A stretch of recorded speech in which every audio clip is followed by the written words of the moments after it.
আল্লাহ সুবহানাহু ওয়া তাআলা এই আশুরাকে আগে থেকেই সম্মানিত করেছেন। আমরা গত জুমায় বলেছি কোরআনুল কারীমের মধ্যে আল্লাহ তাআলা এদিকে পরোক্ষভাবে ইঙ্গিত আছে, আর রাসূলুল্লাহ সাল্লাল্লাহু আলাইহি সাল্লাম সেটাকে স্পষ্ট করে বর্ণনা করে দিয়েছেন মাসের নাম ধরে। এজন্য এই মাসের বরকত, সম্মান, রহমত এটা আল্লাহ সুবহানাহু ওয়া তাআলাই বলেছেন। আল্লাহ সুবহানাহু ওয়া তাআলা অন্য এক আয়াতের মধ্যে বলেন, সূরাতুল বাকারা 120 নম্বর আয়াত, ওয়ালান তারদা আনকাল ইয়াহুদু ওয়ালান নাসারা হাত্তা তাত্তাবি'a মিল্লাতাহুম কুল ইন্না হুদাল্লাহি হুয়াল হুদা। আল্লাহ তাআলা বলেন, হে নবী, ওয়ালান তারদা আনকাল ইয়াহুদু ওয়ালান নাসারা, হে নবী, ইয়াহুদি জাতি এবং খ্রিস্টান জাতি তারা কখনোই আপনার প্রতি সন্তুষ্ট থাকবে না। ইয়াহুদি জাতি এবং খ্রিস্টান জাতি কখনোই আপনার প্রতি সন্তুষ্ট থাকবে না, তবে সন্তুষ্ট থাকতে পারে হাত্তা তাত্তাবিয়া মিল্লাতাহুম, যখন আপনি তাদের অনুসরণ করবেন তখন তারা আপনার সন্তুষ্ট থাকবে। তাহলে ইয়াহুদি জাতি এবং খ্রিস্টান জাতি কখনোই মুসলমানের কল্যাণকামী ছিল না, এখনও নেই, কখনো থাকবেও না। তারা পরিষ্কার স্পষ্ট মুসলমানদের শত্রু। আল্লাহ তাআলা রাসূলুল্লাহ সাল্লাল্লাহু আলাইহি সাল্লামকে জানিয়ে দিলেন, এই পৃথিবীতে যত বড় বড় ফিতনা, ট্র্যাজেডি, যত বড় বড় মহাবিপদ আসছে এই ইয়াহুদিদের কারণে আসছে। মুসলমানদের মধ্যে মুসলমানদের মারামারি, হাঙ্গামা, যুদ্ধ এগুলো ইয়াহুদিদের মাধ্যমে লাগছে। তারা মুনাফিকির রূপ নিয়ে মুসলমানদের সাথে এসে জঙ্গে সিফফিন তৈরি করেছে। মুআবিয়া রাদিয়াল্লাহু তাআলা আনহু আলী রাদিয়াল্লাহু তাআলার মাঝে যুদ্ধ লাগাই দিছে। এর সূত্র কারা? এই ইয়াহুদিরা। উসমান রাদিয়াল্লাহু তাআলা আনহুকে কতল করা হলো, শহীদ করা হলো ঘরের মধ্যে কোরআন তেলাওয়াত করা অবস্থায়, এরকম কুবায় কুবায়। একজন মুসলমানকে মারতে পারে এভাবে, আর সে হচ্ছে খলিফা। উসমান রাদিয়াল্লাহু তাআলা আনহু রাসূলের মেয়ের জামাই, জিন্নুরাইন বলা হয়, অথচ তাকে আর এক নামধারী মুসলমান শহীদ করে দিল। তাহলে এখানে ওই ইয়াহুদিরা মুসলমানের বেশ ধরেছিল। পর্যায়ক্রমে এভাবে আলী রাদিয়াল্লাহু তাআলা আনহুকেও এভাবে শহীদ করা হলো মসজিদের মধ্যে। মুসল্লি মানুষ, এরকম নামাজি, যদিও সে বাস্তব মুসলমান ছিল না, কিন্তু সে মুসলমানের রূপ ধরছিল। ওমর রাদিয়াল্লাহু তাআলা আনহুকেও শহীদ করা হলো মসজিদে, নামাজের কাতারে, নামাজে ইমামতি করতেছে, পিছন থেকে তাকে আঘাত করা হলো। তাহলে কাতারের প্রথম কাতারের থেকে তাকে আঘাত করা হলো। তারা কি? তাহলে এই শ্রেণীর যারা মুসলমানের বেশ ধরে আছে, এদের কারণেই মুসলমানদের মধ্যে কি ফিতনা। মুসলমানে কারণ রাসূল সাল্লাল্লাহু আলাইহি ওয়াসাল্লাম বলেছেন, সমস্ত মুসলিম একটা অঙ্গের মতো, কিন্তু আমি আপনার সাথে এক হতে পারতেছি না, আপনি আরেকজনের সাথে এক হতে পারতেছেন না। কারণ কি? মাঝখানে শয়তান আছে, মাঝখানে শয়তান এসে প্রতিবন্ধকতা সৃষ্টি করে। আল্লাহ তাআলা বললেন, এজন্য ইয়াহুদিদের থেকে দূরে থাকতে হবে। বলেন, ইয়াহুদি জাতি আর খ্রিস্টান জাতি এরা কখনোই আপনার প্রতি সন্তুষ্ট থাকবে না যতক্ষণ পর্যন্ত তাদের অনুসরণ না করেন। আর আমরা তো ইয়াহুদি খ্রিস্টানদের অনুসরণ করার সুযোগ নাই, আমাদের আছে নাই, তাহলে প্রকাশ্যেই তারা আমাদের দুশমন। এরপরে বলেন, কুল, হে নবী আপনি বলুন, ইন্না হুদাল্লাহি হুয়াল হুদা, নিশ্চয়ই আল্লাহ তাআলার দেখানো পথই হলো প্রকৃত পথ। ওই ইয়াহুদি জাতি কি শিখাইলো আমাদের, ওগুলো দেখার বিষয় না, ওগুলো জানা লাগবে না, ওগুলো শিখতে হবে না। আল্লাহ যেটা আমাদের শিখিয়েছেন এটাই হলো মূলত শিক্ষা। ওয়ালাইন ইত্তাবা'তা আহওয়াআহুম বাদাল্লাযী জাআকা মিনাল ইলম, আল্লাহ তাআলা তার রাসূলকে ধমক দিয়ে বলছেন, এটা কিয়ামত পর্যন্ত প্রত্যেক পাঠক সম্বোধকদের জন্যই আল্লাহ তাআলা বলতেছেন, ওয়ালাইন ইত্তাবা'তা, হে নবী আপনি আহওয়াআহুম ইয়াহুদি অথবা খ্রিস্টান জাতির যদি কোনো কিছু অনুসরণ করেন, বাদাল্লাযী জাআকা মিনাল ইলম, সঠিক জ্ঞান আপনার নিকট আসার পরেও যদি ইয়াহুদিদের কোনো কালচার আপনার কাছে পছন্দ মনে হয়, তাদের যদি অনুসরণ করেন, মা লাকা মিনাল্লাহি মিন ওয়ালিয়্যিন ওয়ালা নাসীর, তাহলে আপনি নবীকেও আমার বিপক্ষে কেউ সাহায্য করতে পারবে না, আমার বিপক্ষে আপনি কোনো অভিভাবক পাবেন না। ইহুদি জাতির অনুসরণ যদি আমার আপনার মধ্যে এসে যায়, তাহলে আমার আপনার সাপোর্ট করার যারা করবে এরা আল্লাহর বিরুদ্ধে চলে যাবে, নাউজুবিল্লাহ। আল্লাহ তার সাপোর্ট করবে না, আল্লাহ তার সমর্থন করবে না। কাকে? যার অনুসরণ কাজকর্ম ইহুদি খ্রিস্টানদের সাথে মিলবে। তাহলে এই সূরাতুল বাকারার 120 নম্বর আয়াত থেকে এই আয়াত পাঠ করার উদ্দেশ্য হলো এই যে আশুরা, এটাও ইহুদিদের চক্রান্ত। ইহুদিদের চক্রান্তে আজও চলতেছে মুসলমানদেরকে ধ্বংসের জন্য। মুসলমানরা তাদের কাছে অনেক জায়গায় দুর্বল, তাদের ছাড়া তারা চলতে পারতেছে না, যার কারণে মুসলমানরা গর্তের মধ্যে পালাচ্ছে এখন। কারণ আল্লাহ পাক বলেছেন তাদের অনুসরণ করবা, তাহলে আমি তোমাদের পক্ষে নাই। এজন্য এই আয়াত তেলাওয়াত করা হলো যে এই যে আশুরার যে সমস্ত ঘটনা আমরা দেখতেছি, এগুলোর পিছনেও ইহুদিদের চক্রান্ত আছে। আব্দুল্লাহ ইবনে সাবা, যেহেতু জুমার দিনের সময় অত পাওয়া যাবে না, ইতিহাস বলা উদ্দেশ্য না, ইতিহাস বলবো না, সামান্য জায়গার থেকে জায়গা অল্প অল্প, যে আব্দুল্লাহ ইবনে সাবা এই লোকটা হলো সবচেয়ে বড় মুনাফিক। এ ছিল এক ইহুদির ছেলে। এর মাধ্যমেই 14 জন মানুষ হযরত উসমান রাদিয়াল্লাহু তাআলা আনহুকে কতল করেছিল। উনি খলিফা ছিল রানিং অবস্থায়, উনি খলিফা, মদিনার মধ্যে অবস্থান করছে। অনেক মানুষ গেছে হজ করতে, হজের সময় হজের সিজন গেছে। এদিকে ওনাকে অল্প লোক পেয়ে এরকম আব্দুল্লাহ ইবনে সাবার অনুসারীরা, মুসলমানের নাম ধরে বেশ ধরা, তারা তার ঘরে গিয়ে উসমান রাদিয়াল্লাহু তাআলার উপরে আক্রমণ করছে। তিনি কোরআন তেলাওয়াত করতেছিলেন। উনি কিন্তু তখন সরকার ছিল, ইচ্ছা করলে উনি দাঙ্গা হাঙ্গামা লাগাতে পারতেন, কিন্তু উনি বললেন না, আমার একজনের রক্তের জন্য হাজারো মানুষের রক্তাক্ত হওয়ার দরকার নাই। এজন্য উনি এর প্রতিশোধ নেন নাই, উনি শহীদি বরণ করে নিয়েছেন। ওনাকে একাকীভাবে আরও 14-15 জন মানুষে কতল করেছে, শহীদ করে দিয়েছেন। এরপরে সবাই আসে, দেখলেন এই কি করবে। তারপরে সবাই আবার ঐক্যমতে হযরত আলী রাদিয়াল্লাহু আনহু খলিফা বানালেন। এই বানানোর পিছনেও মুনাফিকের কাজ আছে আব্দুল্লাহ ইবনে সাবার। বানানোর পরে এদিকে কেবলমাত্র হযরত মুআবিয়া রাদিয়াল্লাহু তাআলা আনহু তখন ওই অবস্থায় সিরিয়ার গভর্নর ছিলেন, উসমান রাদিয়াল্লাহু তাআলা খলিফা থাকা অবস্থায়। তো মুআবিয়া হচ্ছে হযরত উসমান রাদিয়াল্লাহু তাআলার চাচাতো ভাই। এজন্য উনি ওই সিরিয়ার থেকে এসে যখন জানতে পারলেন এই অবস্থা, উনি আলী রাদিয়াল্লাহু তাআলা বললেন, আপনি খলিফা, এতে আমার কোনো আপত্তি নাই। আলী রাদিয়াল্লাহু তাআলা 1000 গুণে আমার চাইতে উত্তম, কারণ উনি নবীর চাচাতো ভাই, নবীর জামাই, এবং অনেক ফজিলত আছে আলী রাদিয়াল্লাহু তাআলার ব্যাপারে। আপনি খলিফার যোগ্য, তবে আমার একটি আপত্তি হলো, আমি উসমান রাদিয়াল্লাহু তাআলার আপন চাচাতো ভাই, আমি উসমান রাদিয়াল্লাহু তাআলার বিচার দাবি করলাম, বিচার চাই আগে। আলী রাদিয়াল্লাহু তাআলা বললেন, যেহেতু উনি অনেক বিচক্ষণ ব্যক্তি ছিলেন, অনেক বড় রাজনীতিবিদ ছিলেন, উনি চিন্তা করলেন এখন যদি আমি এই হত্যার বিচার করতে যাই তাহলে রাষ্ট্রটা এলোমেলো হয়ে যাবে। এই জন্য রাষ্ট্র আগে নিয়ন্ত্রণ করে নেই, এরপরে সংস্কার করি, এরপরে বিচার করি। কিন্তু মুআবিয়া রাদিয়াল্লাহু তাআলা এটা রাজনৈতিকভাবে দ্বিমত পোষণ করলো না, আমি এটা মানতে রাজি না, আগে বিচার এরপরে রাষ্ট্র। একজন চলমান রাষ্ট্রনায়ককে এভাবে শহীদ করে দেওয়া, এটা কখনোই স্বাভাবিক হতে পারে না। এটার বিচার করা হোক, এরপরে আপনি স্বাভাবিক করেন। এটার কারণে তাদের মধ্যে দ্বিমত পোষণ হলো। যাই হোক, এক পর্যায়ে এই আলী রাদিয়াল্লাহু তাআলা আনহুর পক্ষেই তো সবাই। এর মধ্যে যখন তাদের মধ্যে দ্বিমত পোষণ হলো, এই আব্দুল্লাহ ইবনে সাবা তার অনুসারীরা কি করলো, এখন দেখলো তাদের দুইজনের মধ্যে যেহেতু দ্বিমত চলতেছে, তাহলে একজনের ক্ষতি করলে আরেকজনের উপরে দোষটা চাপাই দেওয়া যাবে।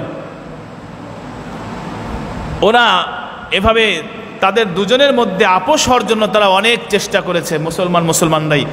এক পর্যায়ে গিয়ে এরকম আমর ইবনে আস রাদিয়াল্লাহু তাআলাকে তৃতীয় পক্ষ সালিসি বানিয়েছিল, তাকে 6 মাস সময় দেওয়া হয়েছিল কোরআন হাদিস ঘেটে ঘেটে এই দুইজনেরকে একত্রিত করা যায় কিভাবে আপনি সমাধান করেন। এই কাজে যখন সে মগ্ন হয়ে গেল, এই পর্যায়ে দেখলেন আব্দুল্লাহ ইবনে সাবা তার অনুসারীরা যদি মুসলমানরা এক হয়ে যায় তাহলে তো ওসমান রাদিয়াল্লাহু তাআলার বিচার অনিবার্য হবে, আর যতদিন এক না হবে এই বিচার কেউ চাবে না। তো এক পর্যায়ে তারা আলী রাদিয়াল্লাহু তাআলা আনহু, এই আমর ইবনে আস রাদিয়াল্লাহু তাআলা এবং মুয়াবিয়া, এই তিনজনকেই হত্যার পরিকল্পনা করলো। নাউজুবিল্লাহ। এক একজন এক এক মসজিদের ইমাম, তিনজনকেই হত্যার পরিকল্পনা করে এই আলী রাদিয়াল্লাহু তাআলার জায়গায় সে সাকসেস হলো। এরকম অন্য সাহাবীর জায়গায় আর ওনাদের দুজনের বেলায় হয় নাই, অর্থাৎ মুয়াবিয়া রাদিয়াল্লাহু তাআলা পারে নাই এবং আমর ইবনে আস ওই দিনের নামাজের ইমামতিতে ছিল না, যার কারণে তাকে পারে নাই। এখন আলী রাদিয়াল্লাহু তাআলা যখন শহীদ হয়ে যাচ্ছে, এখন দোষ চাপাই দিল, যেহেতু দ্বন্দ্ব হলো মুয়াবিয়ার সাথে, তাহলে মুয়াবিয়াই মারছে। নাউজুবিল্লাহ। এই কারণে তাদের মধ্যে দ্বন্দ্ব। যাই হোক, আলী রাদিয়াল্লাহু তাআলার ইন্তেকালের পর তার জায়গায় গ্রহণ করলো হযরত হাসান রাদিয়াল্লাহু তাআলা আনহু। মাত্র 5 মাস বা 6 মাস তিনি অবস্থান করার পরে উনি চিন্তা করলেন, মুসলমানদের মধ্যে এভাবে দ্বন্দ্ব নিয়ে দেশ চালানো এটা ঠিক হবে না, ফিতনা বেড়েই যাবে। বরং মুয়াবিয়া আমার চেয়ে অনেক সিনিয়র, মুয়াবিয়া আমার বাবাদের সমতুল্য, বরং আমি মুয়াবিয়া রাদিয়াল্লাহু তাআলার কাছে বায়াত হয়ে যাই। এরপর হাসান রাদিয়াল্লাহু তাআলা আনহু তার ভাই হুসাইন রাদিয়াল্লাহু তাআলা সহ সমস্ত মুসলিম এক হয়ে মুয়াবিয়া রাদিয়াল্লাহু তাআলার কাছে বায়াত হলেন। সে সময় হলো 40 হিজরি। এই 40 হিজরিতে সমস্ত মুসলমান ঐক্য হয়ে মুয়াবিয়া রাদিয়াল্লাহু তাআলাকে যোগ্য নেতা হিসাবে তাকে রাষ্ট্রনায়ক করলেন সমস্ত মুসলমান। এরপর মুয়াবিয়া রাদিয়াল্লাহু তাআলা সেই 40 হিজরি থেকে নিয়ে 60 হিজরি, অর্থাৎ একাধারে 20 বছর মুসলমানদের রাষ্ট্র চালালেন মুয়াবিয়া রাদিয়াল্লাহু তাআলা একাধারে। হাজারো সাহাবী তখন আছে ওই সময়। এরপর রাসূল সাল্লাল্লাহু আলাইহি ওয়াসাল্লাম একটা ভবিষ্যৎবাণী ছিল যে আমার এই সন্তান, অর্থাৎ হাসানকে উদ্দেশ্য করে বলতেছিল যে আমার এই সন্তান মুসলমানদের মধ্যে বড় একটা ফিতনা অবস্থায় দুনো জামাতকে এক করে দিবে। সেই হাদিসের সম্বোধন হয়ে গেল। উনি এই মুয়াবিয়ার কাছে রাষ্ট্র ক্ষমতা দিয়ে মুসলমানদেরকে এক করে দিলেন। তারপরে মুয়াবিয়া রাদিয়াল্লাহু তাআলা আনহু ওনার সময় উনি ওনার সন্তান ইয়াজিদকে ওনার মসনদে আসন করলেন, অর্থাৎ উনি বললেন যে আমি ইন্তেকালের পর আমার এই জায়গাটা ইয়াজিদ অবস্থান করবে। এটা ছিল উনি যে এলাকায় ছিল ওই এলাকার কিছু মানুষ নিয়ে পরামর্শ করে, কিছু সাহাবীও ছিলেন, তারা রায় দিয়েছে সেভাবে। আর অন্য জায়গার কিছু মানুষ তার দ্বিমত করেছে যে আপনার ছেলের রাষ্ট্রনায়ক, এটা আমরা মানতে রাজি না। যাই হোক, তখন দ্বিমত পোষণ হয়েছে। মুয়াবিয়া রাদিয়াল্লাহু যখন হজ করতে গেলেন তখন হুসাইন রাদিয়াল্লাহু তাআলার সাথে দেখা হলো। তাদেরকে বলল, এই তো আমি করেছি, আমি মারা গেলে তারা আমার জায়গায় বসবে।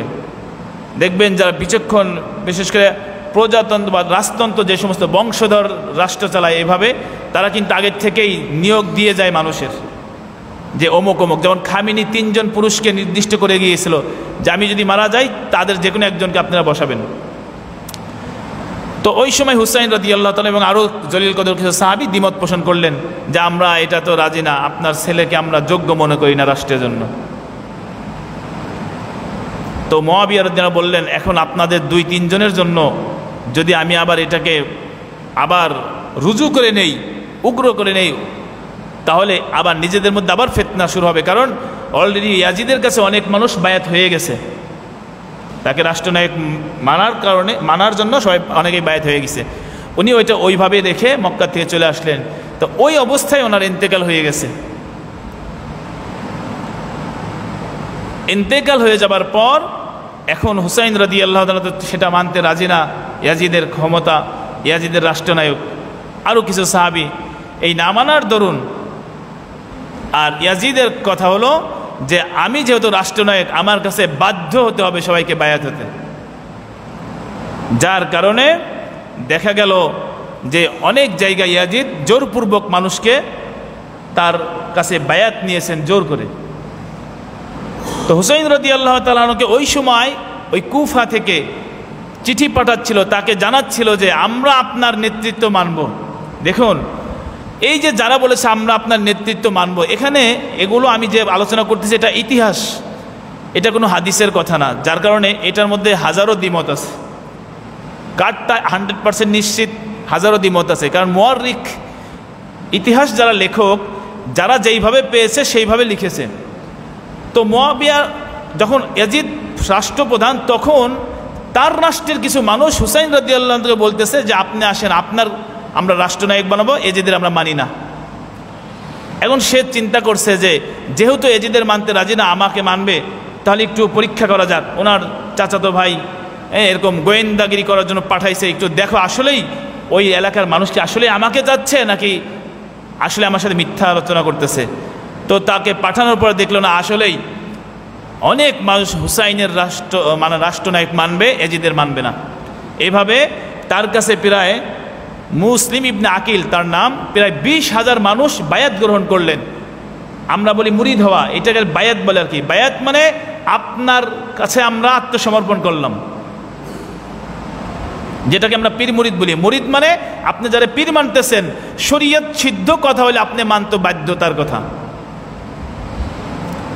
এরপরে এখন যখন পাঠাইলো, তখন দেখলো যে ঠিক আছে, তাহলে তখন হুসাইন রাদিয়াল্লাহু তাআলা শুনলেন যে হ্যাঁ আমার সমর্থনকারী আছে। উনি ওই উদ্দেশ্যে মক্কা থেকে বের হলেন এই কুফার দিকে। যদিও অনেক সাহাবীরা তাকে নিষেধ করেছিল, সিনিয়র সাহাবীরা, তার বড়রা ছোটরা নিষেধ করেছিল, কারণ এই কুফার মানুষই আপনার বাবাকে হত্যা করেছিল। এরা মুনাফিক, এরা মুখে বলবে একরকম, করবে আর একরকম, আপনি যায়েন না। তো উনি তারপরেও আসলেন, পরিবার পরিজন নিয়ে, প্রায় 70 জন মানুষ ছিল ওনার সাথে। এই যুদ্ধের উদ্দেশ্যে কেউ যদি ময়দানে যায়, তাহলে কি শিশু বাচ্চা নিয়ে যায়? সাথে কি শিশু বাচ্চা দুধ খায় এরকম বাচ্চাকে যুদ্ধের মাঠে নিয়ে যায় কেউ? এরকম বাচ্চাকে তো যুদ্ধের মাঠে নেয় না। সেনাবাহিনীরা যুদ্ধ করে, শিশু বাচ্চাকে নিয়ে যায় নাকি? না, যুদ্ধের মাঠে বরং প্রস্তুতি নিয়ে যায়, অস্ত্রশস্ত্র নিয়ে যায়, ট্রেনিং নিয়ে যায়। তো হুসাইন রাদিয়াল্লাহু তাআলা যুদ্ধের জন্য যায় নাই, যুদ্ধের জন্য মহিলা নিয়ে যায় না সাথে, যে তোমরাও যুদ্ধ করবা। তো এই জন্য হুসাইন রাদিয়াল্লাহু যুদ্ধের জন্য যায় নাই, তারা ডাক দিছে, ওই ডাকে সাড়া দেওয়ার জন্য গেছে। এখন কথা আসতে পারে সে কি ক্ষমতা পাওয়ার লোভী ছিল? বলে না, বিষয়টা হলো আমি হক পথে চলবো, অন্যকে হক পথে চলানোর চেষ্টা করবো, এটা হলো মুসলিম নীতি। ঠিক আছে, যে যোগ্য না সে যদি এই জায়গায় বসে, তাকে সেই জায়গা থেকে অপসারণ করার ফিকির করাও এটা মুসলিমের দায়িত্ব। তার নজরে যেহেতু ইয়াজিদ যোগ্য না, যেহেতু তার চাইতে যোগ্য মানুষ আছে, এজন্য অযোগ্য ব্যক্তির হাতে রাষ্ট্র প্রদান করা এটাও অযোগ্য ব্যক্তির আলামত। আপনি একজন অযোগ্য ব্যক্তিকে সমর্থন করবেন, তাহলে আপনি নিজেও অযোগ্য। এজন্য যোগ্য ব্যক্তিকে যোগ্য জায়গায় বসানো এটা ইসলামী নীতি, ইসলামী নিয়ম। পরামর্শ করবে যে যোগ্য তাকে বসাতে হবে। এরপরে সে আসলো, আসার পথে দেখা গেল ইয়াজিদ কোনো এক কর্মে জেনে গেল যে হুসাইন রাদিয়াল্লাহু তাআলা তার সামর্থ্যদের কথায় সে এগিয়ে আসতে, এক প্রকার তার কাছে রাষ্ট্রদ্রোহী হিসাবে বোঝা গেল। এই জন্য সে এখানে আরও ফোর্স চাপ দিল বেশি। সেখানে যে গভর্নর ছিল, গভর্নরকে সরাই দিয়ে একজন জেদি শক্তিশালী গভর্নরকে নিয়োগ দিলেন সেখানে, আর যিনি একটু দয়ালু মহব্বত করবে তাকে সরাই দিলেন। যার কারণে তার নিয়ন্ত্রণে হুসাইন রাদিয়াল্লাহু তাআলার উপরে সে এমন পর্যায়ে অনেক ধরনের কষ্ট দিয়েছে, বিস্তারিত আলোচনা করার যেহেতু সময় নাই। এক পর্যায়ে তাকে শহীদ করে দিয়েছেন। খুব মর্মান্তিক ঘটনা ঘটাইছে ইরাকের সেই কারবালার ময়দানে। একজন মুসলমান কখনো একজন মুসলমানের সাথে এমন করতে পারে না। আর হুসাইন রাদিয়াল্লাহু তাআলা তো হাজার গুণে গুণান্বিত। উনি জান্নাতের সর্দারদের মধ্যে একজন, দুই ভাইয়ের একজন। উনি আলী রাদিয়াল্লাহু তাআলার সন্তান, জান্নাতের সর্দারিনী ফাতিমা তার সন্তান, রাসূলুল্লাহ সাল্লাল্লাহু আলাইহি সাল্লামের মেয়ের ছেলে, নাতি, অর্থাৎ চতুর্দিক থেকে তিনি সম্মানিত। তার সাথে আচরণ করা মোটেও ঠিক হয় নাই, কখনোই একজন মুসলমানের কাজ হতে পারে না। এই হলো মোটামুটি ঘটনা, শহীদ করে ফেলল। এখানে আমরা ইয়াজিদকে প্রত্যক্ষ না বললেও পরোক্ষভাবে তার আমরা দোষী করব, কিন্তু অনেকেই আর একটু বেশি করে করি। আসলে যে কোনো বিষয় নিজের বিবেচনার উপরে নির্ভর করে ফতোয়া না দেওয়া উচিত। সেটাকে ইতিহাস দেখে, কোরআন হাদিস দেখে গবেষকদের গবেষণার উপরে চিন্তা করে কথা বলা উচিত। অনেকেই ইয়াজিদকে কাফের বলতেছে। আপনি যদি কাফের মনে করেন বলেন, এটা আমার দরকার নাই, মুআমালা আপনার সাথে হবে আল্লাহর। বলুন তো, আপনি যদি কোনো মুসলমানকে হত্যা করেন তাহলে কি সে কাফের? একজন মানুষ যদি একজন মানুষকে হত্যা করে সে কাফের হয়? মাসালা হলো সে কাফের হয় না। সে কি? সে একটা কবিরা গুনাহ করে, তার সে খুনি, সে পাপী হয়, সে মুসলমানিত্ব হারিয়ে যায় না। তো যাই হোক, তাহলে ইয়াজিদ এখানে যদিও সরাসরি হুসাইনের উপর আক্রমণ করে নাই, তবে পরোক্ষভাবে তার সমর্থন আছে। কেন? কারণ যে নিয়োগ দিয়েছে উনি জানতো যে উনি জেদি, উনি কঠোর স্বভাবের, উনি তার সাথে বেয়াদবিমূলক আচরণ করবে, তাহলে কেন সে তাকে নিয়োগ দিল সেইখানে? এক। দ্বিতীয়ত, তাকে কতল করে দেবার পরে যার মাধ্যমে কতল হলো সেই গভর্নরকে তিনি পদস্খলন করলেন না, তাকে বরখাস্ত করলেন না, তিরস্কার করলেন না। এটাও তো অবশ্যই বোঝা যায় যে তার এখানে নীরবতা একটা শয়তানির প্রভাব। পরবর্তীতেও তার দ্বারা অনেক ক্ষতি হয়েছে ইসলামের। এদিক সব দিকে বিবেচনা করে আমরা বলতে পারি ইনসাফের দৃষ্টিতে সে অবশ্যই একজন পাপী লোক ছিল। ওই সময় অবশ্যই সে স্বৈরাচার, অত্যাচারী ব্যক্তি ছিল। তবে কাফের বলার ক্ষমতা আমার থাকবে না। কেন? কাফের আমি ওই ব্যক্তিকেই বলতে পারবো যে প্রকাশ্যে কুফরি প্রকাশ করবে, যে আল্লাহকে আমি মানি না, কোরআন মানি না, এরকম আল্লাহর কোনো নিদর্শনকে মানি না, অস্বীকার করে, তাকে বলে কাফের। আর মুশরিক বলে ওই ব্যক্তিকে যে আল্লাহর সাথে কাউকে শরিক করে, একে বলে মুশরিক। আর বাকি মুনাফিক, যে উপরে ভালো কাজ করে ভিতরে খারাপ কাজ, এরপরে মুমিন, অল্প ইমানের অধিকারী, বেশি ইমানের অধিকারী, ইত্যাদি ইত্যাদি। এই হলো আশুরার মূলত কারবালার ঘটনা ঘটেছে। তবে আমরা আশুরাকে নিয়ে কারবালার সাথে কেন লাগাচ্ছি, এটাই হলো মূল সমস্যা, আমাদের ভুল। আশুরাকে আমরা কারবালার সাথে সংযোজন করে ফেলতেছি। এখন আমাদের মধ্যে দুই শ্রেণীর লোক হয়েছে এই মুহররমকে সামনে রেখে। এক শ্রেণীর লোক হলো যারা হাদিস মোতাবেক আমল করে, অর্থাৎ 9 তারিখ আর 10 তারিখ রোজা রাখবে, অথবা 10 তারিখ বা 11 তারিখ রোজা রাখবে, অর্থাৎ আগামীকাল এবং রবিবারে রোজা রাখবে, অথবা রবিবার বা সোমবার রোজা রাখবে। 1 বছর গুনাহ মাফের উদ্দেশ্যে এই লোকগুলো হচ্ছে সহিহ আকীদা, সঠিক বুঝ তাদের। আর এছাড়া আর কোনো আমল নাই মুহররমে তাদের।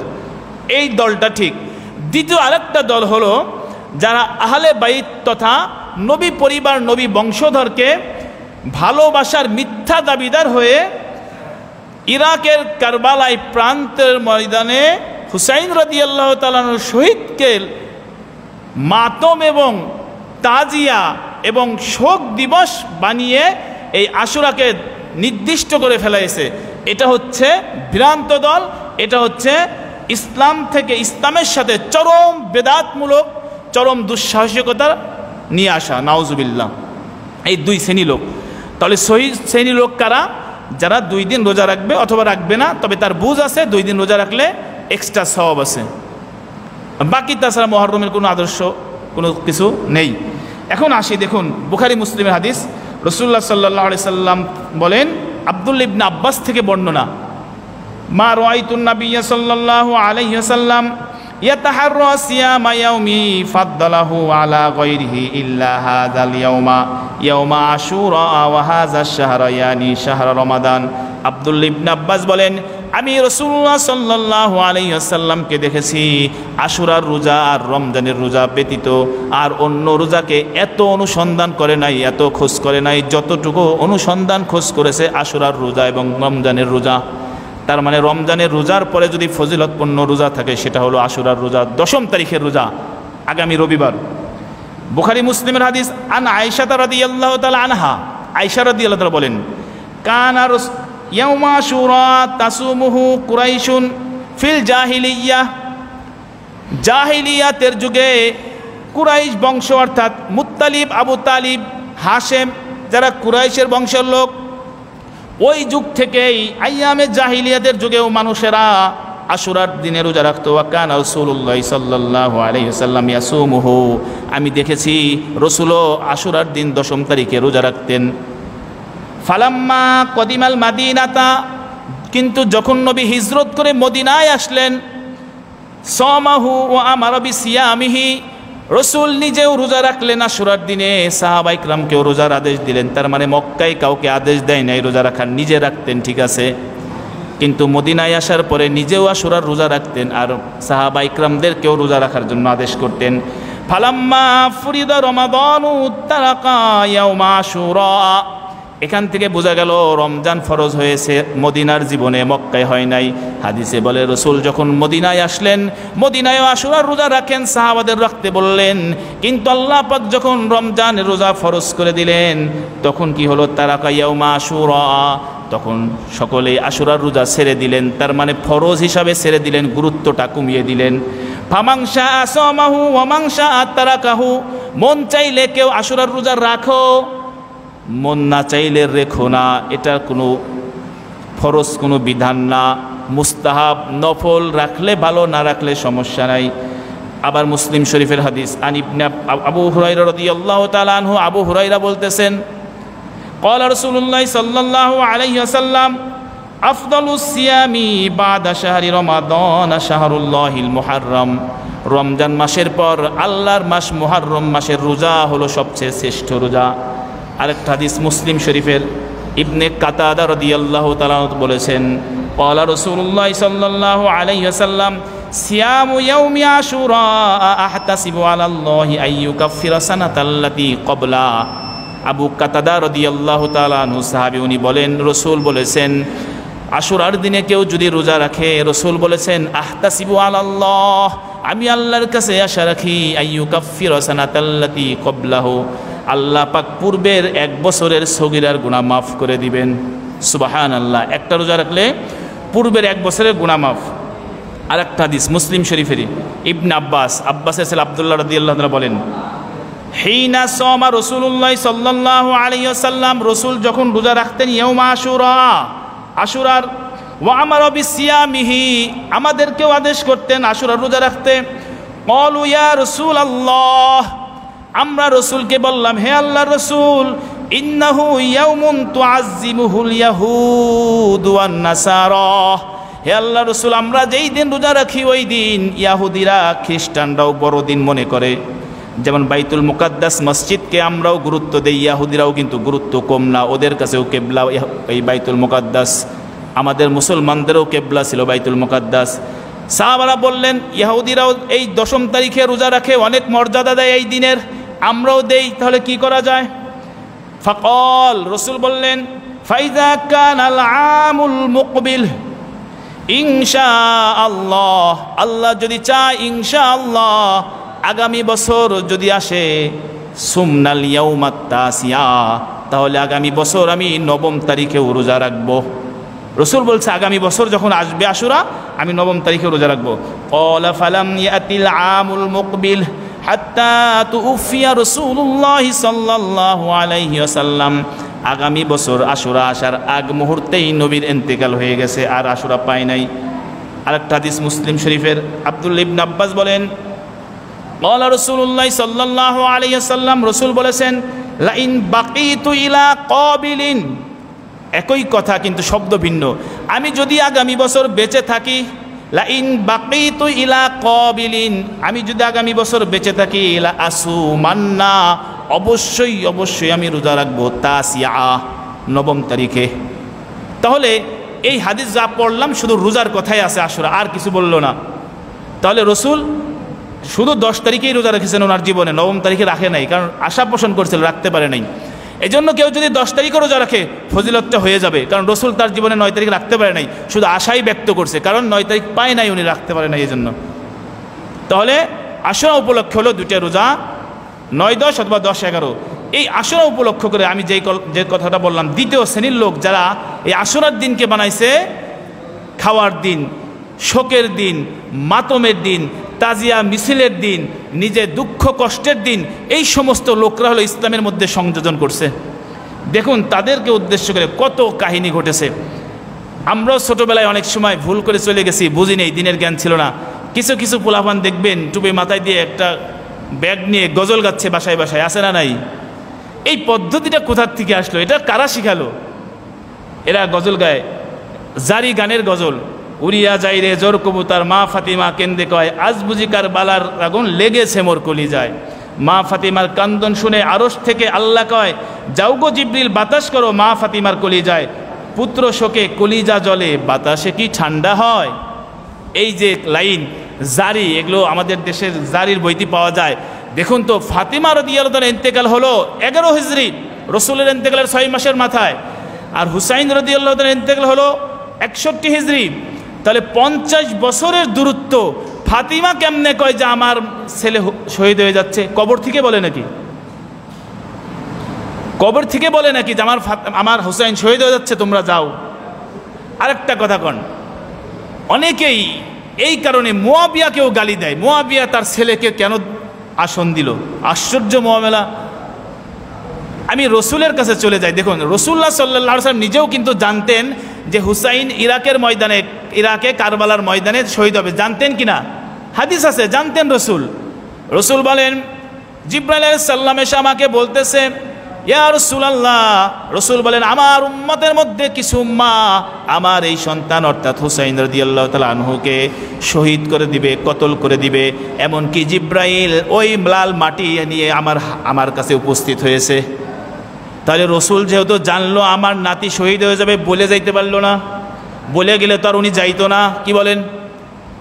যদি বলতো, হুসাইন যদি ওখানে যাওয়ার আগে জানতো যে আমাকে শহীদ করা হবে, তাহলে শিশু বাচ্চা নিয়ে যাইতো, তাহলে পরিবার পরিজন নিয়ে যাইত। হুসাইন রাদিয়াল্লাহু তাআলা আনহু শহীদের 2 মিনিট আগেও তো জানেন না যে আমাকে শহীদ করা হবে। এজন্য রসুল কিন্তু এটা বলে যায় নাই হুসাইনের। এজন্য আসলে আল্লাহ পাক হুসাইন রাদিয়াল্লাহু তাআলা আনহুর মর্যাদা বৃদ্ধি করবেন, এজন্য আশুরার দিনে তাকে শহীদ করেছেন। ঠিক কিনা? মর্যাদা বৃদ্ধি করবেন, অন্য দিনে হলে এত মর্যাদা আসতো না। কিন্তু এখন যদি উল্টাই দেই, যার কারণে মর্যাদা হলো সেটাকে বাদ দিয়ে, অর্থাৎ ঘরের সে বারান্দা যদি বড় করে ফেলাই, উস্তাদের সে ছাত্রকে যদি বড় করে দেখি, তাহলে তো সবই এলোমেলো হয়ে যাবে। আশুরা তো আশুরাই, আর হুসাইনের ঘটনা ঘটেছে সেই দিনে এসে, এটা তাবে। এখন যদি আশুরাটাই হুসাইনের শহীদের তাবে হয়ে যায়, তাহলে তো পুরা ইসলামী উল্টা হয়ে গেল। এরপরে কি বলে যে সেই দিনে দেখা যাচ্ছে আমাদের দেশেও পালন করে, সরকারি ছুটি আছে ইত্যাদি ইত্যাদি। যাই হোক, এগুলো উপলক্ষে যেগুলো কাজ করা হয়, মুহররম মাসে বিবাহ দেয় না, মুহররম মাসে গোশত খায় না, মুহররম মাসে বাচ্চা হলে কয় এটা ল্যাংড়া হবে, কুসন্তান ইত্যাদিতে। মানে মুহররম মাসটা শোকের মাস। নাউজুবিল্লাহ কন, মুহররম মাসটা কি বলে? শোকের মাস। না না, মুহররম মাস শোকের মাস না। ইসলাম এরকম কোনো আমাদের বলে নাই, ইসলাম আমাদের এটা শিক্ষা দেয় নাই।